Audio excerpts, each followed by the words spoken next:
Exactly. So this is it. Welcome to the e-commerce webinar. I'm usually super excited, but today I'm especially super excited to have Destiny. So like, how can I say? Like, Destiny has got two things. Is one, Destiny has been building a brand like herself, like. She's so well known on LinkedIn, and inside our own team, it's she's a bit like a guru, and people are really enjoying the fact to see her, and like a lot of people, wow, in my team, wow, you're getting Destiny, that's so exciting. So it's this is the first thing which is super exciting, and the second thing which is super exciting is to have you like your hometown is the hometown of Walmart, and that's incredible. Like, you've created one of a very successful Amazon agency in the birth town of Walmart, and I had this song like Rebel Rebel come to my mind. It's like we love rebels, and so that's two facts which are really interesting about Destiny, and like having someone who's building such a big brand and so good in social media tells you something about how she could do that for your own brand. So we're super happy to have you. And for those who know that show, also we always start with a fun fact. So Destiny, it's on you. What's your fun fact? So I would say a fun fact about me is I'm a little bit of like an adrenaline junkie. So growing up, my parents always like let us do all the fun, crazy things. Like I was racing ATVs at like 7 years old. And then I went skydiving like when I was 21. I've actually owned my own motorcycle and like took it to like 125 miles an hour. So it's always interesting. Like once you hear about people's lives separate than what we see on the internet, it's typically like a whole different perspective. So that's probably the fun facts about me. So you're all about accelerating, right? If I Yes. get so There's no accelerating a middle brand. ground. So that's Exactly. great. So maybe now we understand a bit better, what's your drive and why you're so successful. So the second thing would probably be, okay, how tell us a bit about better AMS, sorry, and about yourself. Yeah, of course. So kind of starting with myself, I graduated from college and took the first local internship I came across, and it happened to be at an Amazon agency. And of course, being based in Walmart world was a sin. I used to, when I was serving tables and bartending at the time, and people would be like, "Oh, you do Amazon work? That's not allowed here." Because everything in this area is all about Walmart, like all the jobs, all the people. I mean, it is Walmart is it. So I got started on the flip side of that, and it was really fun and amazing. And it scaled like incredibly quick. I was able to kind of branch off and do my own thing, focusing strictly on the advertising side of the business. And then that's just been so much fun to work with. So we kind of work with a combination of some of the largest private label sellers on the platforms, as well as some of the largest vendors, because being based out of Bentonville, I have access to a lot of like the retailers. So been insane. Like I look back and nothing slowed down, nothing stopped. And I don't know what I would do if Amazon shut down, because that's all I know at this point, but I love it. So that's kind of how we're here.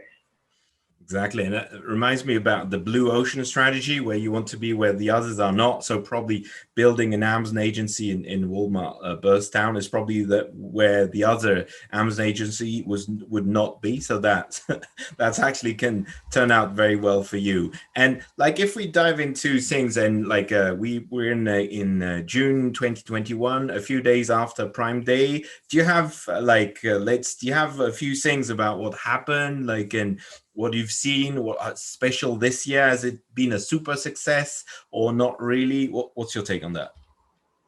I was surprised. I did not love the timing of Prime. I think it was a little bit rushed on Amazon's end. We've all heard rumors that they tried to push Prime to Q2 because slows were kind of or sales were deaccelerating, slowing down. And that's what I thought. I mean, I would say around 70 to 80% of our accounts, we finally seen numbers start going back to pre-COVID. Like in general, page views are down, things like that. So Amazon was like, oh yeah, let's do Prime Day. Let's, flood the platform with traffic so no one stresses out. And it went well. The biggest difference I think we saw is it's just so much more competitive now than it ever was. All these big brands moved their budgets to Amazon. CPCs were higher than ever. And then the other big call out I saw is I think now that consumers know about Prime Day, like Prime Day means the same as Cyber Monday and Black Friday, and everyone knows about it. The consumers knew to only look for deals. So our brands that didn't have deals, where we typically see a nice load of traffic, that was not near what it used to be. If you didn't have a deal or a blue or red badge, it wasn't that fantastic of a day for you because you're competing against everyone who did have a badge. So those are probably the two biggest call outs. And we felt also we've had that in the past, but we felt also that the weeks before that nothing was happening, right? Like it's like as the system had just halted. It's like, oh, yes, okay, we're getting impressions but no sales, right? Exactly. And typically Prime Day makes up for it. Like that week beforehand's terrible, and then Prime Day makes up for it, and you're like, oh, everything balanced out. I don't think it made up for it in the majority of my accounts. I think it's been the slowest month we've seen in probably 12 to 14 months. And then you have Prime Day, and it was 2 strong days, but it wasn't enough to make up for like the deacceleration prior. So it's true that it's becoming, Prime Day could become a bit of a curse in the sense that you have to bid and spend much more money to come out like maybe less better off than you were before, right? 100%. I really think that. I think that they'll have to make changes in the future after what happened this Prime Day. I mean, it was still good. Some of our accounts were up like 200, 300%, but across the board, we did not see that like we usually do. You had to take a loss, break even on a lot of your deals to get that. And if we dive down that specific fact of saying, okay, we were talking about, okay, how to launch a brand, but now we're sort of fast forwarding, like you've launched it and it's like, what's your take when you have a brand and like, what's the right strategy when you approach Prime Day where you say, okay, CPCs will be high crazy and stuff. It's like, what should you do? What's the best strategy in your view? Knowing your goals is probably the biggest recommendation I can have because, everyone wants to increase sales and lower ACOS, but at the end of the day, that may not be realistic. So for some of our brands that are consumable and that people constantly repurchase, we basically pulled the impression share report and we were like, how do we win 90% of the impressions for this keyword? Because if we can get people to purchase it once on Prime Day at a discount, they will continue to come back and repurchase. So we were willing to have a 200% ACOS on keywords, knowing that if they bought the product 5 more times, the overall cost per acquisition would be cheaper. If we had a high price point product, we also did similar. We went, really hard, really aggressive, and then we're going to continue to remarket that audience for the next 7 days because any high price point product, you typically need more time to decide you actually want to purchase. For lower price point products or brands that were focused on margin, we backed off on bids. We didn't want to try to compete with everyone who was just willing to break even and all this retailer budgets. So that was kind of the biggest thing we had to do is prior to Prime, sit down with all of our brands and what do you want to achieve? Are you focused on brand awareness, long-term growth? Are you trying to get into retail? Like those little things should be changing your strategy on the platform. Yeah, I love that point because we always come down to it's like the why are you doing it, what's your purpose, what you're trying to achieve, and that's very powerful because obviously depending on where you're, what's the cost and what's your category. I remember when we're helping a binocular brand and like the CPC went to $75 a click and it's like you say, okay, does that make sense when my product is $100? Nope. So it's like, okay, then you react on, but you need to have a plan, right? As usual with Amazon. So 100%. I think, that's incredible. Very, very, very true. Now, if we go back again, it's like, okay, you're a new brand and you want to launch on Amazon, or let's say you want to pump your branding thanks to Amazon advertising. So what's the first step? Because there's a lot of different advertising, like sponsored products, loads of different things. How do you approach this thing in terms of vision first, maybe onto like, why is Amazon the right way to pump your brand? And then what's the first sort of strategies you should have?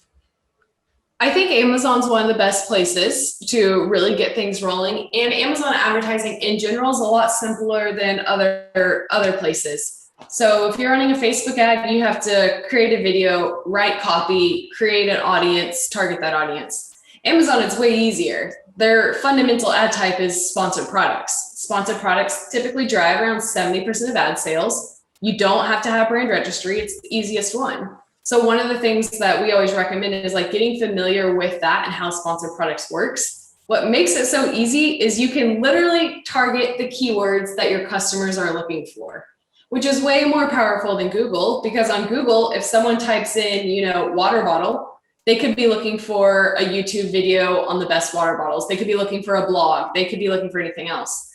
If someone goes to Amazon and types in water bottle, they probably want to buy a water bottle. So I think that understanding of how powerful Amazon ads is like the first thing to really become aware of. And then after that, understanding the ad types. Sponsored products look just like organic listings. So that makes them really powerful. Most customers don't really know the difference.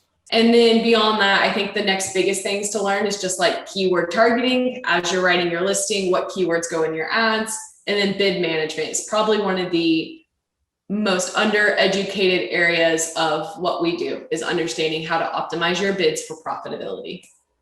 And that's a very good point, because bid optimization, there's loads of tools which say they can do that. They can automate that. Even Amazon's got an automated version of, a bid optimization. What's your take on that? How do you optimize bids? What's the best way? Is it having a great knowledge and doing manually, having a mix, or completely automatic? What's your...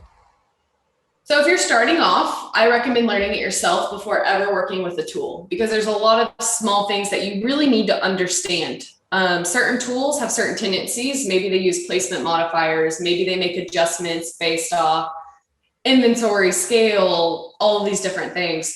So truly understanding your bid management philosophy is probably the first thing to dive into. But if you're a large brand and you have a ton of ASINs, ton of keywords, I always recommend either using, bulk uploads in your own Excel macros or software, because bid management needs to be ran incredibly frequently and it takes a lot of time to run bid management. So we kind of built our own in-house software for that reason, but we don't use a software because we still like using a portion of bulk uploads. So that way we can be more flexible. Like you mentioned, certain brands need certain things. So it's like being able to hop in for that brand and make a change a little bit different than software is an asset for us.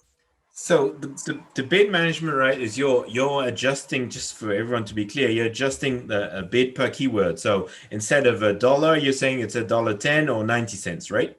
So how do you reconcile with a bulk upload? Because with bulk upload, you still need to go manually one by one and check if that makes sense, correct? Yep.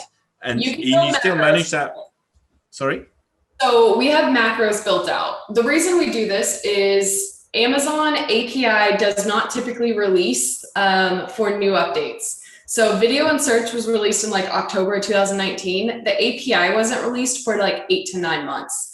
That means everyone using a software didn't have the capability to manage bids. So we use bulk for all the new shiny things, and then we build out macros for it. So we'll download the report. We have like a software that runs the macro and optimizes bids based off what we're looking for. Okay, depending on what it has been doing and Yep. Conversion rates and stuff, right? Yep. We have like different formulas for different scenarios, things like that. And that's a golden knowledge, right? So that's what you get when you're working with Destiny. So that's really interesting. And once, you've got this thing about, this Amazon makes sense, and you need to make sure about you understand, and you have this thing about the bidding strategies and the product, which product you want to push. Now, in terms of, you've got all those sponsored things, so sponsored products, sponsored brands, sponsored display, and now under all of them, you've got different options. Like how do you go? Like you're a brand, you want to launch. Woo, that's a lot, right? So how do you? Is there a sequence? Do you see a good sequence, a best sequence for that? If we're referring to a launch, I typically start with sponsored products keyword targeting, because that's the easiest to understand. And you can launch 1 or 2 campaigns targeting 1 or 2 keywords and start understanding how it works, right? Someone types in this keyword, my ad shows. Next, I would do product targeting. The reason I don't maybe launch with product targeting is because if you don't have a competitive advantage over your competitors, you don't want to target them. Because if you're targeting someone with 3,000 reviews and you have 2 reviews, you're probably not going to convert on that placement. So product targeting is a little bit more advanced because you have to really look at the products you're wanting to target and make sure you have an advantage over them. If not, like, no one's going to click on your ad, or if they do, they're not going to convert because the first product was better. So that's kind of, when I'm looking at sponsored products, I almost always start with keyword targeting. It's easiest to understand. Move on to product targeting. Once I start having an advantage, maybe my price is lower. That's a good opportunity to target your competitors. Maybe you have better reviews, or maybe you have a different color that's not offered. If you have any of those things, definitely run product targeting, but make sure you have them first. If you're launching and you do have brand registry, sponsor brands is fantastic, but it does require either a store page or 3 ASINs, which can be a barrier to entry for any type of launch. They do incredibly well though. They typically drive around 20 to 30% of advertising sales strictly due to inventory. Sponsor brands don't have a lot of placements on page 1 compared to sponsored products. They usually perform within a 5% ACOS of sponsored products if you have good bid management. And then sponsored display is the last one I would look at. In general, it's the more complicated one. You have product targeting, category targeting, audience targeting, remarketing, prospecting, and then audience insights. So a lot of people get overwhelmed and they'll like throw everything into one campaign, and then they're like, oh, this is performing terribly, and turn it off. But it just requires like a lot of precise focus to make sponsored display work. So if I'm looking at everything, that's where I would start.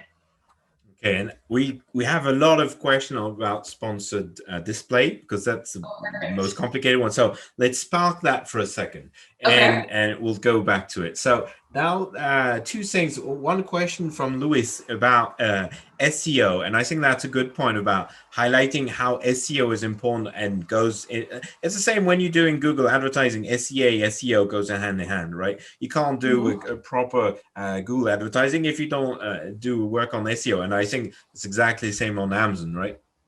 100%. One of the things that we like to look at doing is when we work with the brands and they have a copywriter or anything writing their content, we always say, like, please send us those keywords that you put in your listing, because if they're in your listing, they must be important. And then you want to continue driving traffic so that Amazon's like, oh yeah, that's correct, they're converting on these keywords. That means that they should probably be ranked for those keywords. So that's 1,000%. Everything should go hand in hand. And then on the flip side, when you're running ads, you can usually go a little bit broader. Because it is a cost per click model. We can target things that may not be relevant. And then if someone clicks on our ad, like, it's an opportunity. You want to pull your search term report and look and see if there's any keywords that you don't have in your listing that may be powerful. So they definitely go hand in hand. So here you go, Louis. Now, another question, which is often a question we have when we talk strategy with brands, is like, how much you recommend, or how much you say, okay, for a brand which is launching, in terms of percentage of their sales into advertising. So that we know is $1 million question. Yes. And obviously a percentage is a percentage of sales. And if no sales, so you could have a first part of the question would be, how much you typically say when you start, what's the minimum budget you need to have per ASIN, for example? And as you start, what's kind of percentage you would recommend? And I know that's not an easy question. That is not an easy question. You said you were going to push me here, but I would say, again, it depends on your goals and whether or not you have funding. In general, if I'm auditing a brand and I see that they have like a 30% TACOS, which means their total sales, like $30,000 is in spend, over $100,000 in sales, it's typically an unhealthy account. So, or they're crazy scaling. That means that like they need to do something for their organic ranking. Anything above 50% total advertising sales to total sales is like a bit much.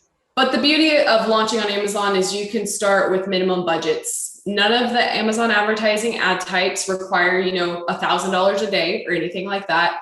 So I always say, like, start small until you figure out what you're doing. And then once you're profitable, that's when you can start scaling. Once you start understanding Amazon ads, But in the beginning, you could start with, $500 a month. Just know that you're not going to drive a ton in sales, and it's going to be a longer term play. If you want to spend 10K up front, you can, but you're going to have to optimize and focus on organic ranking. So I'm sure you can do better than that. So let's take it. Like, let's say I have got 10 ASINs, right? And I'm starting.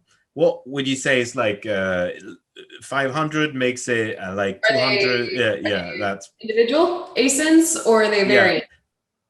Okay, it will be individual. It makes a big difference. 10 parent ASINs. 10 parent ASINs. I mean, you would definitely I would recommend having at least 5,000 a month if you're using launch as your only scaling. If you're using search, find, buy, or anything external, you can back off of your Amazon ad strategy. But at the end of the day, if you're launching without anything, you have to get on page 1. No one's going to see you on page 2, page 3, or page 4. In order to get on page 1, you have to run a ranking strategy or run ads. And if ads is 100% the only thing you're focusing on, you should probably set aside, a couple grand to make sure you're doing that. So that's awesome. So already you have it. It's like if you're launching, if you're serious about it, we're talking about $500 a month per ASIN, right? 5,010, right? That was an easy math. And that's like minimum. Well done. And do you see a difference between Europe and the US? Do you have a feel for that? 100%. So we work in supplements in the US, which is probably one of the most competitive categories across the board. For Prime Day alone, one keyword, exact match keyword, we spent 40 grand on one keyword. And that's absolutely insane. And our CPCs are over $10 cost per click. Now we also work in supplements in like the EU, and it's nowhere near. I mean, the cost per click is maybe $2 to $3. So it's like 10x in the US in certain categories. Now that's not all categories. Some US categories aren't that saturated, and you can still get in, but it's a really big difference. The biggest thing is just the competition so much cheaper elsewhere. Okay, that makes sense. And then like if a brand is got do you have a feel for that percentage? Because typically brands will say, okay, in my P&L, what kind of am I, and I'll share my number so I can, typically I would recommend, okay, 15% is probably a good number once you're established. And for larger brands, and 15% can be quite high if you're in the millions, right? Is that, would you have a feel about that, or saying okay, that's actually a bit low in your experience in the US on Amazon with the brands you have? Is this for ACOS or TACOS? It's total on the total, 15% of your sales is for advertising. Yes. So if we're looking at total advertising spend, we typically see 10 to 15% is really healthy. If you get below 5%, you have room to grow. That typically means you're ranked well organically, but you're not expanding top of search targeting at all. And if you get to 25 to 30%, I can assume that you're organically not in a good spot, which means you're probably launching multiple products and trying to rank a ton. The biggest indicator, like you mentioned, is if you're higher than 15%, something's probably wrong with your organic. Like you need to get up on page 1 because all of your traffic's being driven from ads. So great. That's a great insight. So the funny thing is that in the US, your prices are without taxes, and in Europe, it's with taxes, and they sort of use the same system in the US and Europe. So in Europe, they calculate with VAT the percentage. So actually, the percentage will be higher in Europe just because they include the VAT in their total calculation, which is like a funny number. But so I think that's really insightful. We have loads of questions, so I'll move into the question because people will start say, okay, I'm taking all of the time. So the idea is here to have as many questions we can answer to. So first question from Monica is how can I get TACOS, so the total ad sales, without a third-party tool? We're a small brand and are not using tools yet, but would be keen to know if there's any way.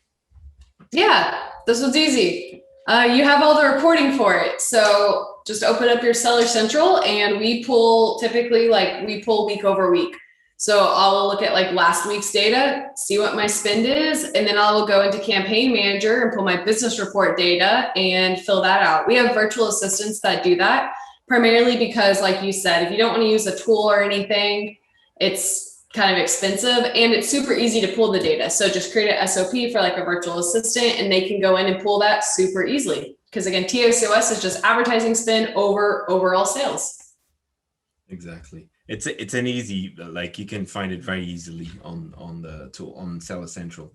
Kagan has got really, I love this question. How are you using benchmarking for merchants or vendors? How would you know that a specific brand is doing well comparing to competitors in terms of ACOS, TACOS, I'll add, and spend budget, etc.? This is a great question. So there's a few things we look at. One, Amazon has expanded reporting for sellers and vendors. So we always dive into like their new, like they have budget utilization reports. That's not going to be rolled out for vendors for a few months, but they have like category analysis reports. But one of the best ways to pull this data is to actually reach out to your rep. If you're a vendor and you're doing a certain amount of volume, you typically have an Amazon rep that they're going to try to get you to spend more money with. Hop on a call with them and they will pull category benchmarks for you. They won't tell you the exact brand, but you can send them a list of brand A, B, C, D, and E and say, hey, can you help me benchmark my spend to this? And what they'll do is they'll send you a full report back and they'll say brand, they'll change it to brand 1, 2, 3, 4, 5. So you can't actually see the brand name, but they will tell you how much they're spending on search versus display. They'll give you ACOS numbers, and it's all reporting they have internally. They just don't love sharing it. It's hidden data. But the reason they want you to know that is because if your competitors are spending more money, it'll make you spend more money. So other than, just impression share report, the new category reporting, Amazon reps are probably the number one way to really get that incremental data. So that's really interesting. And I'd like to just precise, like you're talking about the Amazon advertising rep, not the retail team. Right. So the people from advertising. Retail team's not that helpful in that aspect. That was going to be my point. Yeah, the advertising team will be much more helpful. So if you don't and that's another question then to you. If people don't know if they have a rep or not, how's the best way to get in touch with him or her? As an agency, you can reach out to a rep from one brand and have them search internally for who the rep is in another brand. If you're a brand owner, I would probably just reach out through support and say, hey, do I have a dedicated rep to my account? We typically see the threshold being around once you hit 100,000 a month, they'll reach out at some point in time. They're just a little disorganized because they move them around very frequently in that department. That's probably the best thing. Disorganized is a good description, I would say, of the situation. So that's awesome. What would be your position or your feeling about sponsored brands video? Ooh, sponsored brands video. One of my favorite ad types because it's a cost per click model. Now we're getting really, really in the weeds here, but when you run a video ad anywhere else, you get charged every time someone sees it.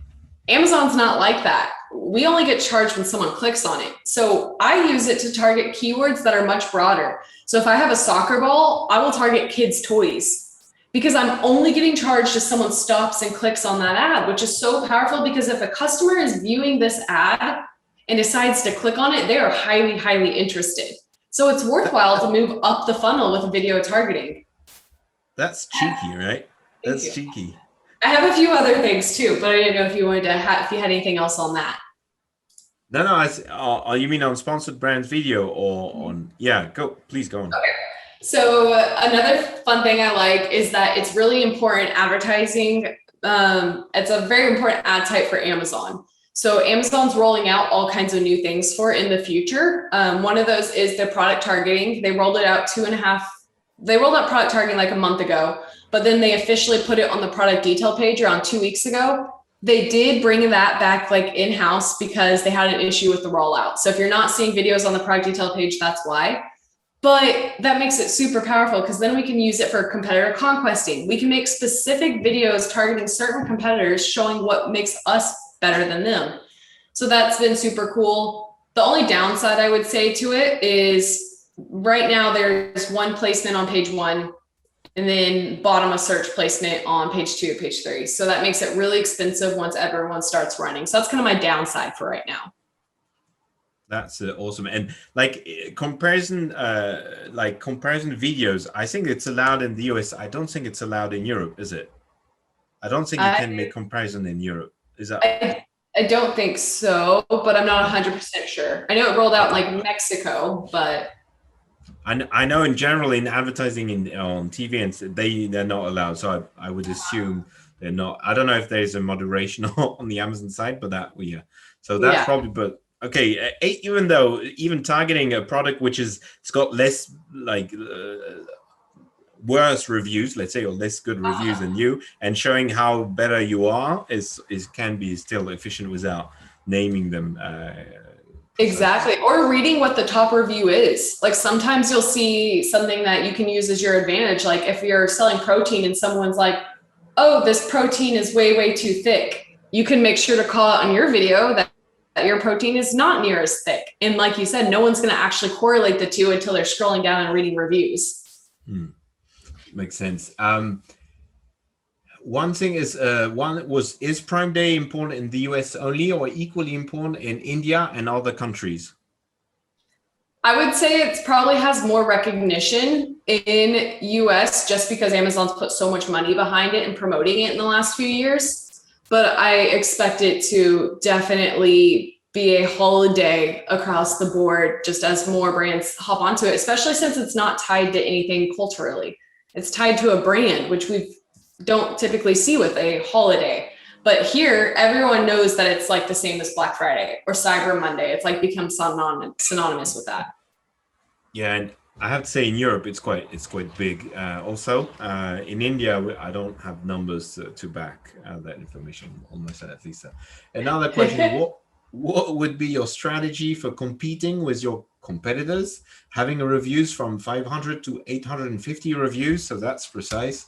But your product contains value addition in the whole package, and you have price age of about 20% less than the market, and have reviews of only 10 now. Okay, so long story short is basically you believe your product is better, but you've got less reviews. What do you do? I think you start with focusing on long tail keywords, everything that's a little bit cheaper.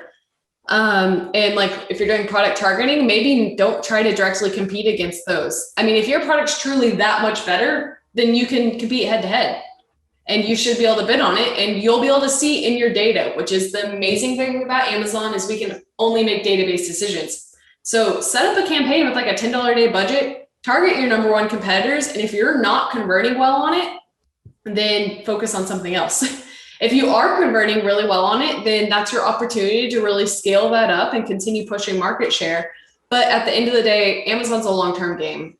Amazon's not, it maybe used to be a slot machine where you pulled a lever and you printed money, but nowadays it's a long-term game. So wait until you collect more reviews, take it slow, don't go aggressive. If you're not converting well, then focus on the areas where you can convert the best. And I think it's a patience game, right? It's becoming that more and more. Another question, is it possible to know what is the benchmark of your subcategory, DSP of your competitors ranked on at most 10 relevant keywords? So the first question, yes, it is. Amazon literally has a category benchmark report that you can now pull from your advertising console, and they'll tell you your overall category, like baby, and then they'll say like baby diapers, and then diapers and pull-ups. So that's a general metric. Now everyone, needs to know that that data is going to be skewed if you have any big name players. If you're selling soda and Cokes in your category, they're going to have a much lower ACOS than you are. It's probably going to skew your data. So keep that in mind, but that reporting is available. And then DSP of your competitors ranked on at most 10 relevant key. I'm not 100% sure what we're referring to there. Yeah, neither am I. So let's maybe, Usman, you can give us a bit more detail on that. One question about, after observing this year's Prime Day, we talk about it, but maybe another, what's your advice for Prime Day preparation next year? I would probably make sure you budget to run some type of deal with a badge. That's probably the biggest thing you can do because Amazon's prioritizing those badges. They want their customers to be able to find deals easy. So that's the biggest thing. Even if you have to like pull money from your advertising to put it into that in order to make up for the margin, that's probably the best thing I would look at doing. Another thing, like you mentioned, is taking off or lowering bids and budgets leading up to Prime because conversions just drop or expect it to happen. You know, for our large brands, we didn't want to take money away because we saw a lot of people are window shopping, looking for our products. So we needed our ads there. But those are probably the biggest things I have. Yeah, and what do you think about this kind of strategy where you say, okay, on the long run, I know I will have to drop my prices 10-20% on Prime Day, on Cyber Monday, on Black Friday, and probably now and then. Like, does it make sense to increase your price by 20% when you start and then have all those, because Amazon is a discount machine, right? So you kind of want to have that thing because, as you said, without the badge, it doesn't work, right? I would definitely think so.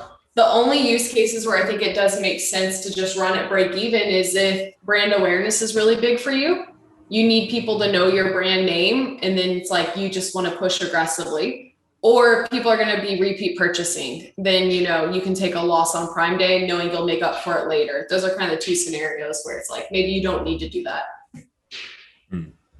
How do we tackle the situation when ACOS is very high at midnight to morning, just clicks, clicks, clicks, and clicks, and good at evening to night? I am not a big believer in day parting personally because Amazon is a cost per click model. So if someone is clicking on your ad, they're interested in buying it.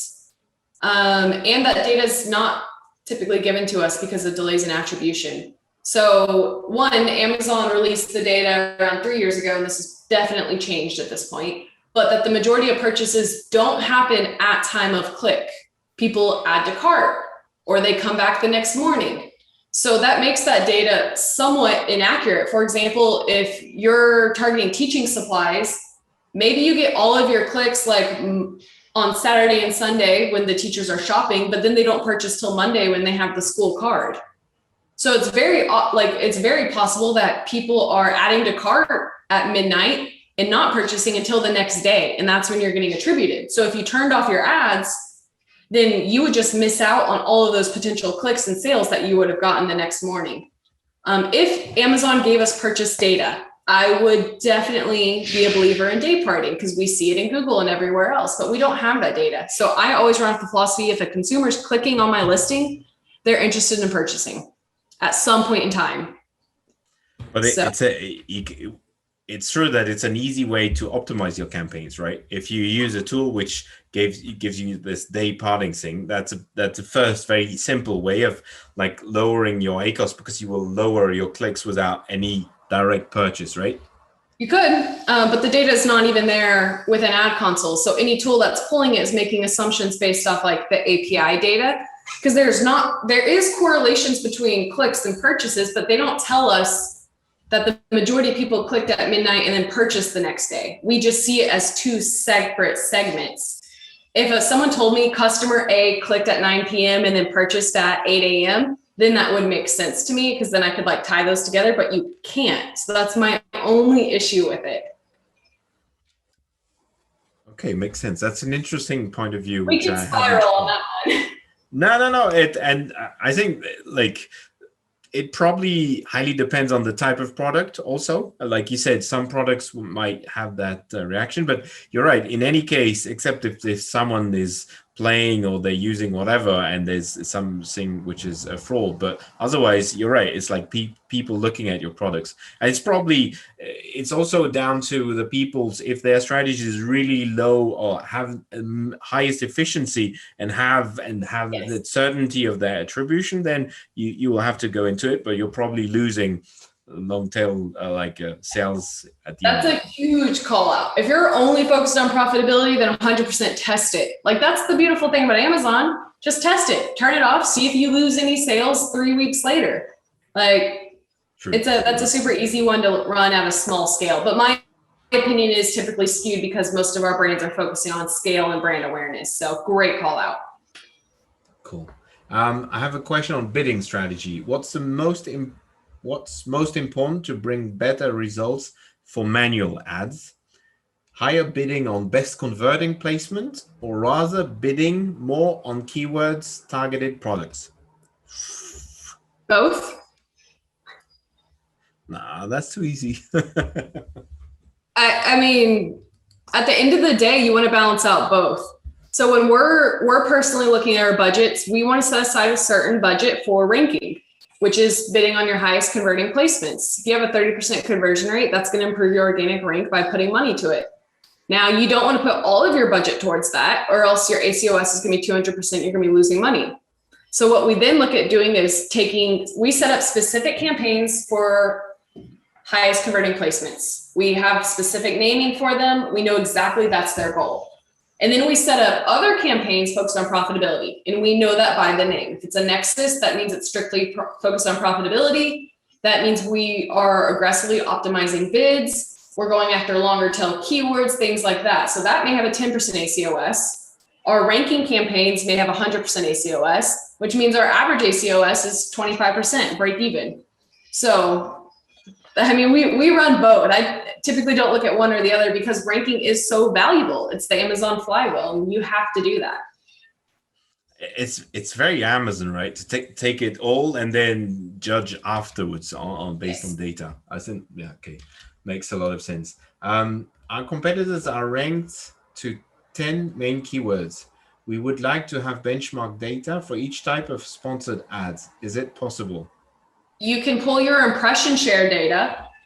And I think actually there are tools that provide this in general. I want to say Helium 10 may provide that, but I'm not for sure. But I pull the impression share, and you can build a pivot table for all of your top 10 keywords. And then you can see how much impressions your competitors are winning. You can't say competitor 1 is doing this or competitor 2 is doing this, but what you can see is that you are only winning 10% of impressions, which means you have room to grow, and you can win 90% of impressions and then see if it affects your organic rank and your TACOS improves. Makes sense. So that's interesting. It's like, I don't have a store on Amazon yet, in the fear that my luxury goods will lose their value. I assume face value or like customer value. Can I have good sales without having a discount? So that was to your point earlier. Or would Amazon algorithm put you down? In general, I will say more premium brands are moving to Amazon. I mean, Amazon is trying to, launch their luxury shopping department, things like that. 3 to 4 years ago, Amazon was seen as like an eBay kind of knockoff, really cheap products, things like that. But the actual brand has been a huge shift for Amazon. They're giving us the opportunity to have really amazing A+, to have premium, we actually can have premium listings, things like that. Now, if you do have a higher price point, customers are still gonna be price conscious. So if they're looking for your product and they see 70 other products that are 50% cheaper, it may be a lot harder. If like the products they're searching for are in line with yours, it may be better. What do you think on that? I think it's very much a branding thing. To be fair, it's like, you're right. It's like, if you're Coca-Cola, that's not luxury, but I'm making that on purpose. Like, obviously people are looking for your product. If you're Jerome Cola, like, probably nobody's looking for you. So that makes a very big, like, you can afford not to do discounts when you're Bose, when you're a big brand, right? When you're not Bose, you probably have to. So that would be my take on it. I have another question about when optimizing listings. I have many single clicks and single sales, but the ACOS is high. Should I put these in negative if they are the only sales I'm getting? I think I am only getting single clicks because it's such a competitive market. Not sure I understood everything I read. I never recommend negating a keyword that's driving a sale. Now, again, my philosophy on this is skewed by the brands we work with. So if profitability is your only goal, maybe that's different. But at the end of the day, that's where bid management comes in. I always give an example. I had a keto brand I worked with, and I was bidding on Whole Foods. That is a broad keyword, not even near relevant. And I had 100 clicks in one order, which is an absolutely terrible conversion rate, 1% conversion rate. But it had a 10-cent bid, which meant I only spent $10. So it's just like, if you have the right bid, you can make almost any keyword profitable, or you just don't get impressions, which is pretty much the same as negating. So it's like way less risk to lower your bid, because then you still have a chance of driving a sale, albeit really cheaply.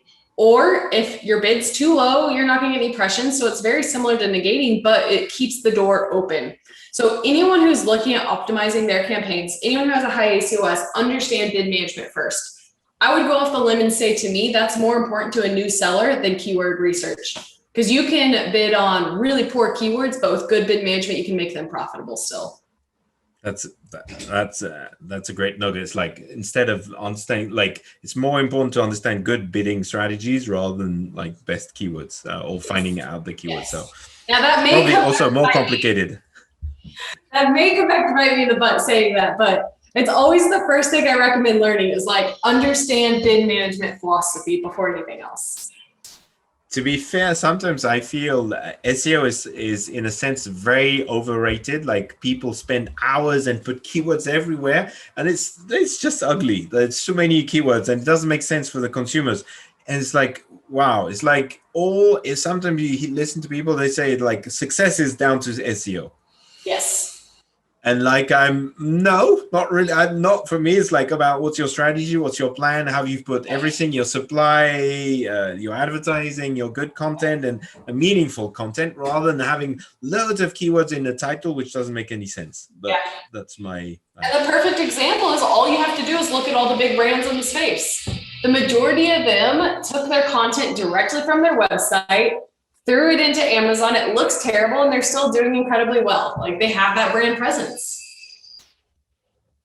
That's a good thing. So I've a good one. I have another question, was about brand analytics, and I think brand analytics came to Seller Central also, and I think that's very important. So I'd like to have your view on that. So the question is, should I go with brand analytics reports and copy strategies of high market capturing brands, or should I focus on market and go with sponsored brands, products, blah, blah, blah? Sponsored display.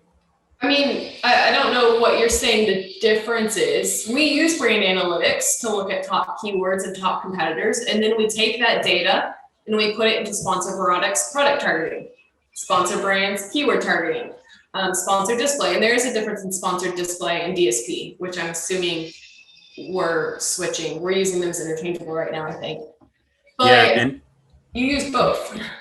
Go ahead. Yeah, and I think it's super. Like, and my point, my point was that brand analytics or retail analytics is super important, right? Because it also gives you insights on who your customers are, right, and who they are, and that's super important to use that information. And a lot of brands are not taking the time to see, because there are loads of reports, like on specifically Seller Central is like payment reconciliation, VAT, business reports is like, ooh, stop. Yes. And so it's like some reports and retail analytics or brand analytics is super important. And one question about DSP is, when do you think it's the right time to start your DSP campaign? So just for everyone to understand, search advertising is PPC, or you're bidding on clicks. Display advertising, you're targeting a different type of people. So it's a higher end of the advertising and higher up in the funnel. So when do you think is the right time for that? Okay, so to start, I'm going to kind of do a walkthrough. Sponsored display is what you see within your advertising console. It is a display advertising that has product targeting, category targeting, audience insights. It is really cool, really fantastic. But where it becomes complicated is it does target more up the funnel. It is more about brand awareness. So sometimes it's not about your ACOS. Display can be more about gaining impressions, driving brand awareness, things like that. So that's kind of the difference in sponsored display. And then you have DSP, which is a whole different advertising platform, which is really cool and really amazing, but you can only use it if you work with an agency and work with Amazon. The reason the two get confused is because they both have very similar ad types. So the ad type that shows up under the buy box can be sponsored display from your ad console or DSP from an agency or Amazon.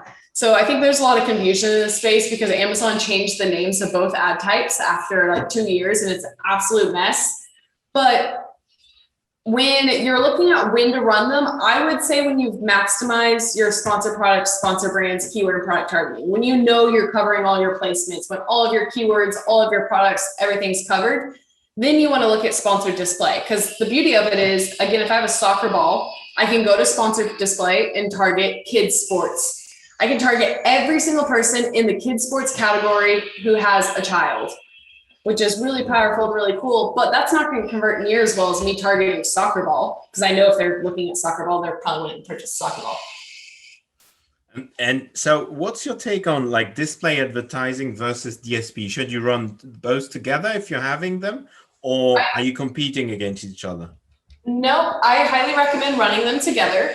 What's cool about display is you're much more flexible and you can start with $50 a day. Again, it's super cheap. It's a great way to test. Now, DSP is like the long term of where Amazon advertising is going. I can log into DSP and I can see the demographics of my audience. I can see that it takes them 3 days to purchase my product after viewing, and they repurchase 7 times. And then I can say, I only want to target women between the ages of 31 and 37 who have viewed Nike soccer sweats in the last 5 days, which is crazy powerful, incredibly creepy. But I have that data on DSP. You have to pay for it. It's typically like a $10,000 a month minimum. You can go a little bit lower. It's more expensive. I mean, Amazon makes you pay for this data. Right. And one question is, sorry, I'm seeing the question at the same time, so my brain is like freezing. We tend to feel that, like as you said, attribution is difficult to understand if it's really correct or not on Amazon. One question is that when you have your search console and your DSP console, and we would be like running both campaigns together, it's like we get a feeling that they are not deduplicating the audiences, and that the clicks they are recording, or the return on ad spend they're recording on the DSP platform and on the search platform, actually they're not deduplicating them. That you probably have some of the search inside one and the others, that they're not really making it very clear that what you're getting from DSP attributed to DSP and the one from search is clearly from them. Do you have an insight about that? In general, everything's on like a last click attribution model. So how Amazon runs is the ad that served the last click before purchased gets the data. So although I believe if you're running under multiple entities or different accounts, there's probably going to be some crossover, but I'm not concerned with it, because at the end of the day, that's what I want. I want one customer seeing 7 of my ads the moment that they search for anything, and then being interested in all those ads. And then I don't believe that I'm paying for every 7 individual clicks. I'm only paying, for the one that drove the last sale, which makes me feel a lot better. I would say that without knowing any of the data, it's not going to be 100% clean. No. But if you're running DSP, that's not the goal. You're not focused on profitability and nickel and diming every single ad. If you're running DSP, you're looking for brand awareness, similar to Coke throwing up a billboard ad. They're not able to test the direct conversions driven from that ad. It's for brand awareness. They want you to subconsciously think about their brand 24/7. And as you shift into DSP, that's more of the mindset I think that brand owners need to have. Yeah, it's true. But like when you're looking at return on ad spend a bit on both, it's a bit confusing. And when you're running different campaigns also on Google and Facebook, you're sort of trying to assess where you're getting that like return on investment. Obviously, they do attribute both. They cross-reference your search side and your DSP side. So as an example, we're working with a brand who spends a lot on both platforms. Where we want to maneuver that spend is if I'm going really hard on search and spending a ton of money in our top keywords. On DSP, maybe I want to shift to focus more on remarketing that search. So we do make sure those budgets have different ROAS goals for that reason. But I would say that the majority of the time, the data, I would probably throw out and say around 85% of the time it's appropriately attributed. Like we've never seen any crazy discrepancies. Where brands, I think, get confused is sometimes if you're only running remarketing, your top line sales won't increase. And then brands will be like, oh, it's not being attributed correctly. My sales aren't growing even though I'm spending more. And I'm like, no, you're not targeting new traffic. You're targeting the same traffic 7 times. And I think that's where people kind of have issues, but that's the goal of that campaign. And that's what they chose to do because it had a high ROAS. Yeah, okay, and that makes sense. I have so coming to sponsored display. I had a question which was sent to me prior to this session is from Marcus. So Marcus, this is for you. I'm wondering where exactly in the advertising strategy is the use for sponsored display ads on Amazon and are they good? I know all that Amazon tells us, but sponsored display without a big budget for retargeting doesn't seem to make sense. What's your take on that?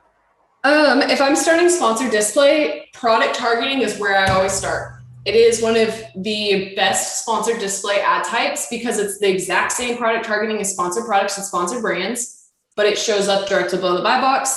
Why I love it is you have direct control over where your ad's showing. You can control the bid over those products. So it's just like every other ad type. There's nothing confusing about it. The only difference is it shows up in a different place on the page. So if you're looking for a high return, I always recommend starting with sponsored display product targeting.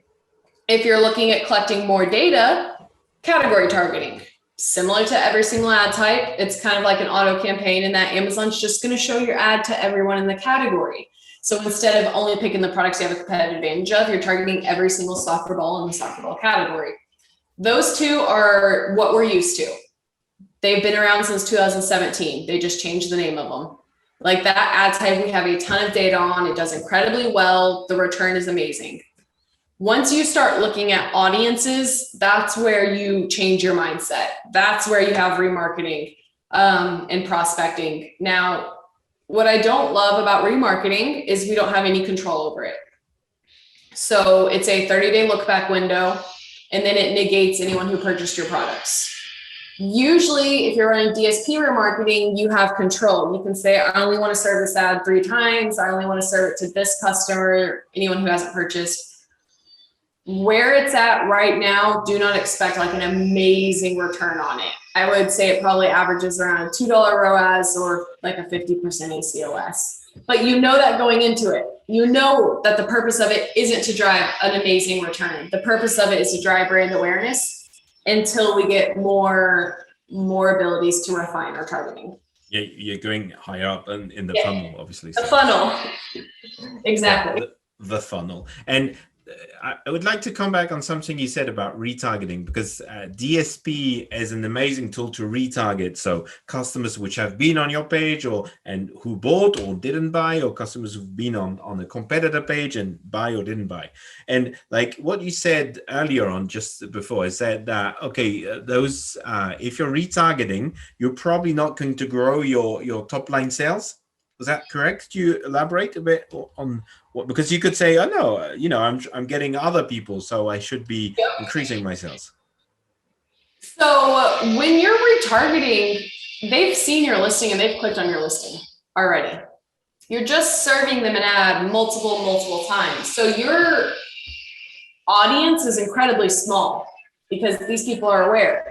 Now, every brand runs retargeting pretty much. Like every big brand, if you go to Coke's website, you're going to get served 98 Facebook ads for Coke. Like it's a very highly valuable ad type, but it's such a small audience segment for small brands. And I think that's the issue. If you're only doing like 100,000 in sales and you decide to use all of your budget to just serve ads to people who already viewed your listing, like it's incremental. It's going to be like the smallest top line. Now your ROAS is going to be amazing because it's the highest converting placement.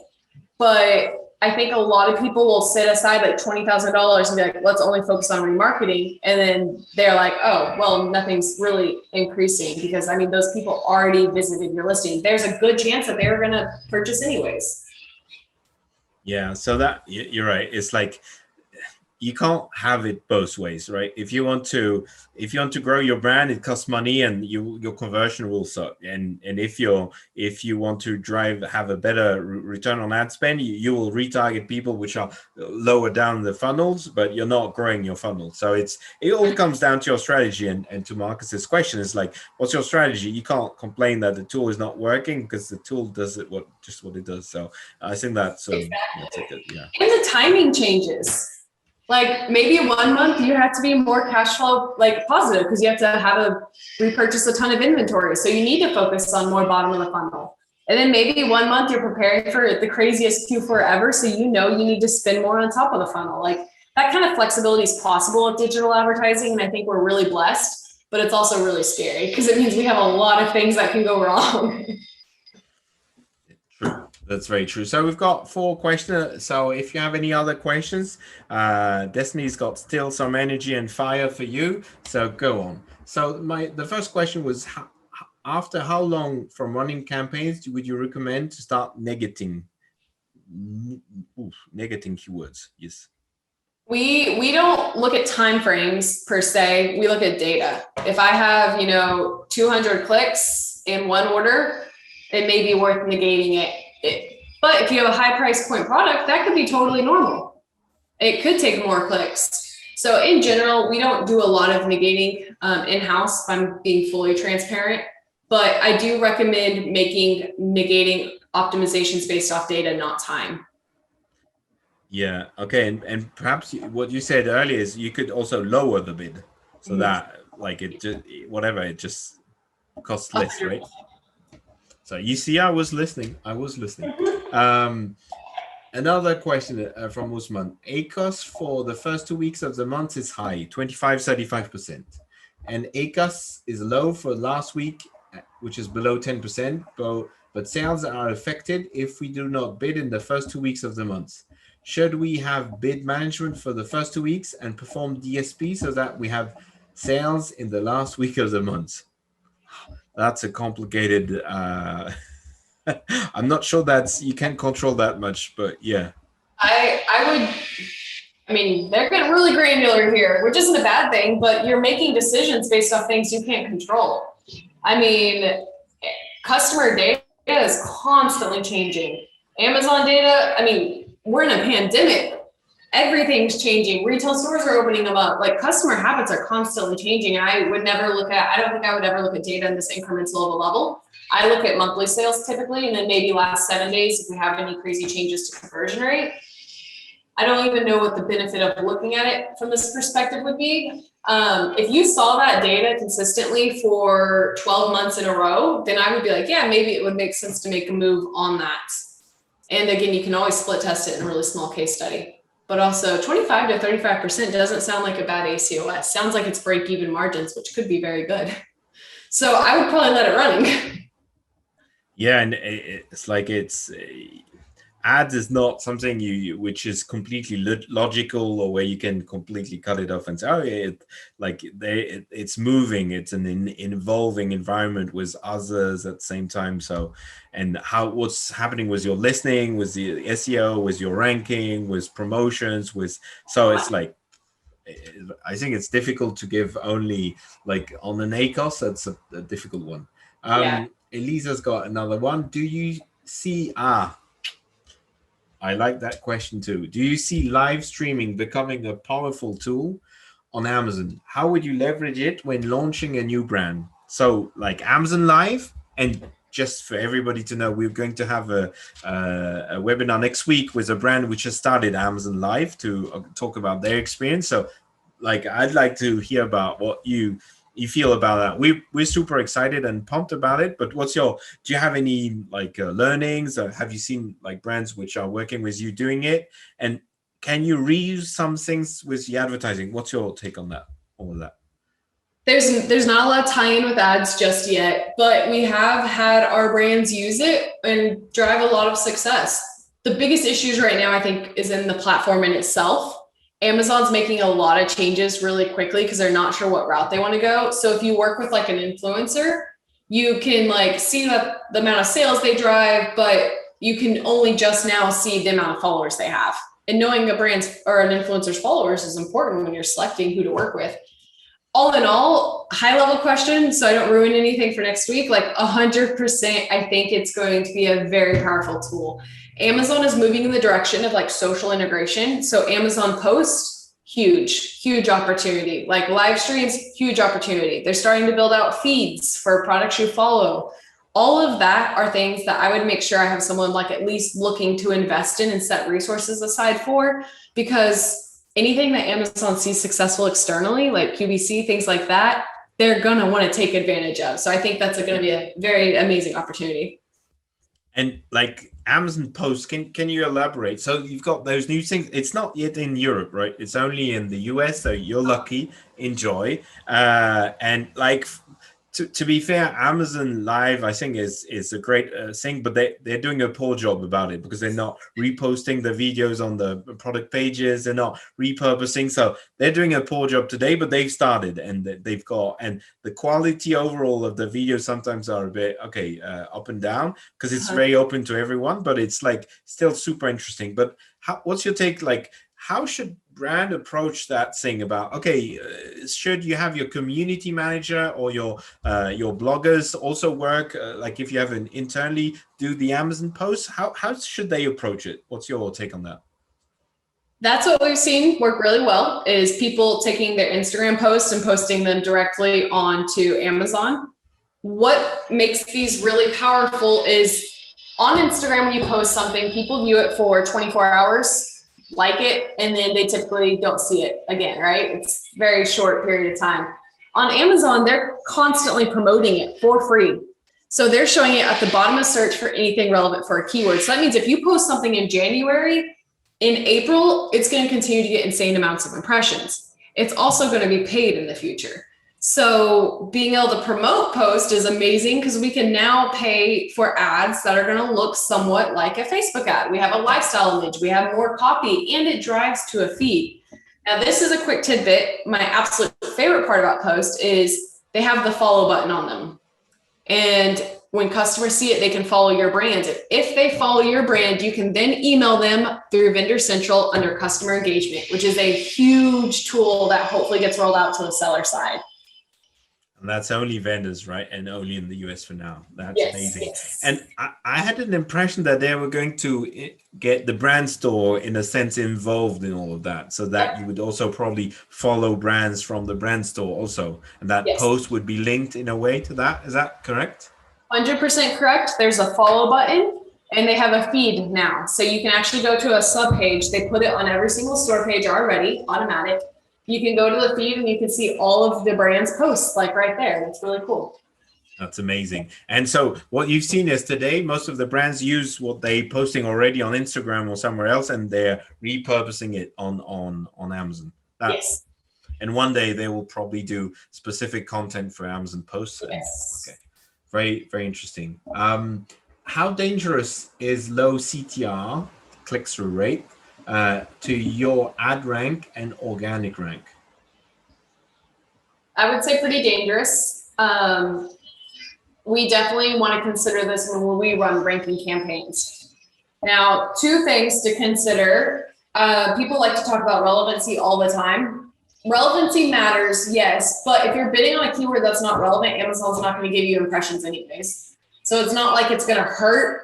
So if I'm, again, a soccer ball and I'm bidding on gum, Amazon's going to give me like 10 impressions, see that no one cares about it, and then not serve me anything else, no matter how high I bid, which means it's not going to hurt my ranking for gum because it only had 10 impressions, one click.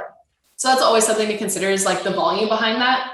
But what we see when we're looking at ranking campaigns is how well are we converting on a keyword. If I'm converting at 1% and driving a ton of traffic, it's not going to be good. It's going to hurt. Another thing that I think also makes this question more complicated is it's very dependent on category. So in apparel, we've seen that you can have like a much lower click-through rate or conversion rate because people are like shopping around for the style that specifically fits their taste. They're not looking for the top ranked best price product. They're looking for the style and aesthetic that fits them. So I think it does depend on category and what your competition is doing in terms of both conversion rate and click-through rate.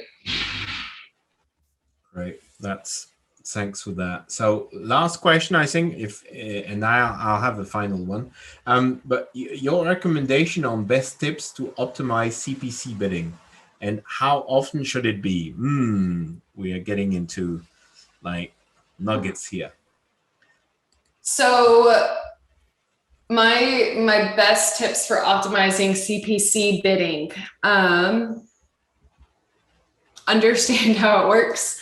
It's hard to, I have like specific resources, which I would love to send you if you would want to post them with this video. I have like a PDF that shows how to understand like the difference in CPC and ACOS and how that works. And I'd love for it to be shared with everyone. I don't want you to think that's self-promotion, but this is kind of a hard topic to explain. And it's okay. I'm sorry. I like hate that on things, but whenever you get like questions about bid management, it's kind of hard because you need to lay out the data. The biggest thing that like I could recommend is understanding that even if you have a low conversion rate, if you have a low enough bid, you're fine. So there's certain formulas you can run to figure out what your bid needs to be based off your data.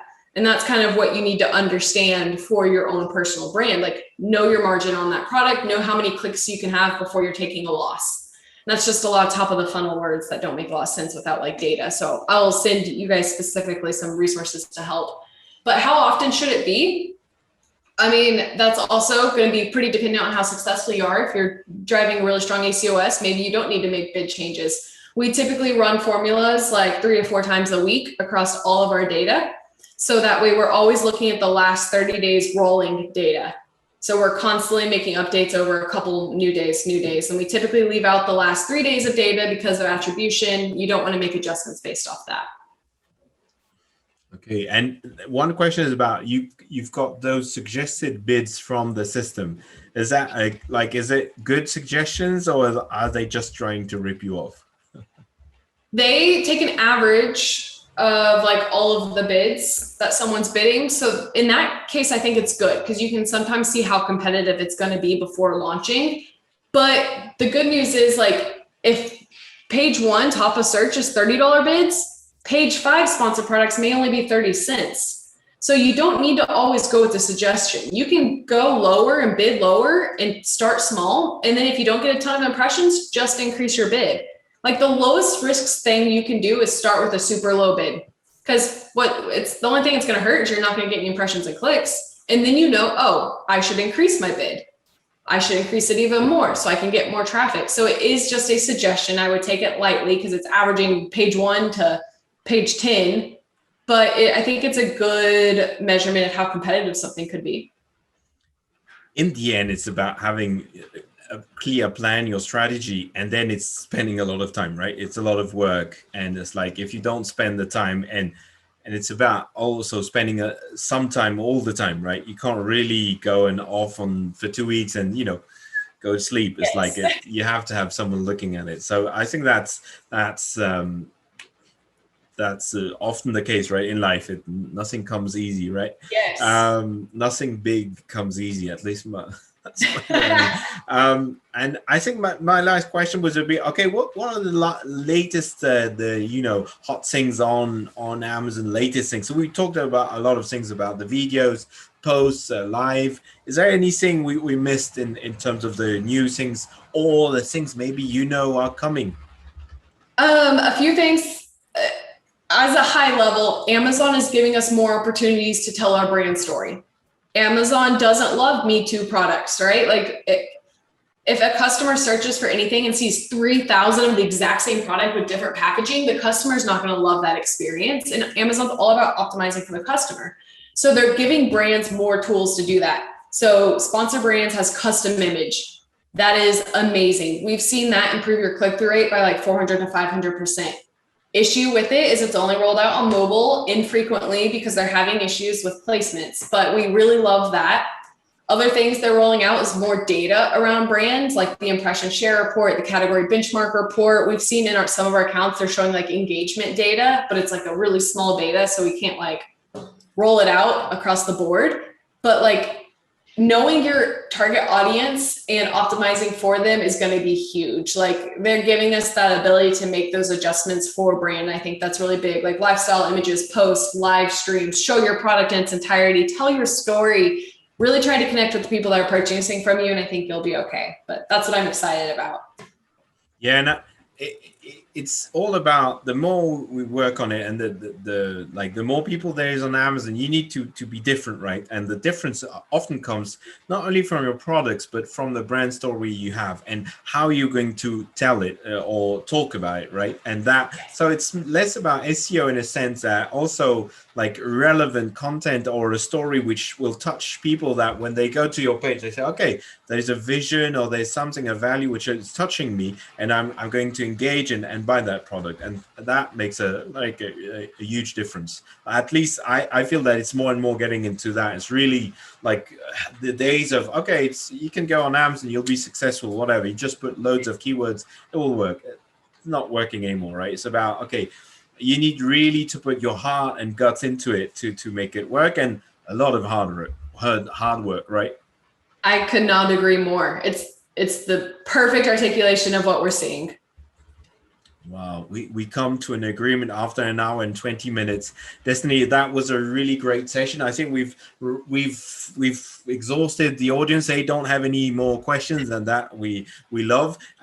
If you're interested into getting the best of what there is in the market in terms of advertising counseling, so Destiny is here. You will find her on LinkedIn. I really suggest to you to follow her, because she's sharing a lot of content, and that really you want to follow her. If you have questions, I'm sure she will be happy. We'll share the contact details in the follow-up email. And for the rest of us, we'll be meeting again next week and talking with the brand Mia Mili in the US, which has started and wanted to share their experience about doing live Amazon Live. Thanks a lot, Destiny. It's been a great session. I enjoyed and I learned a lot, and I hope we will do that very soon, and Thank you that we'll so meet much in for face to having me. face. Yes, officially, once everything's open. But thank you so much. Thank you, Destiny. Thank you, everyone. Have a great evening or a great day wherever you are. Thanks. Bye-bye.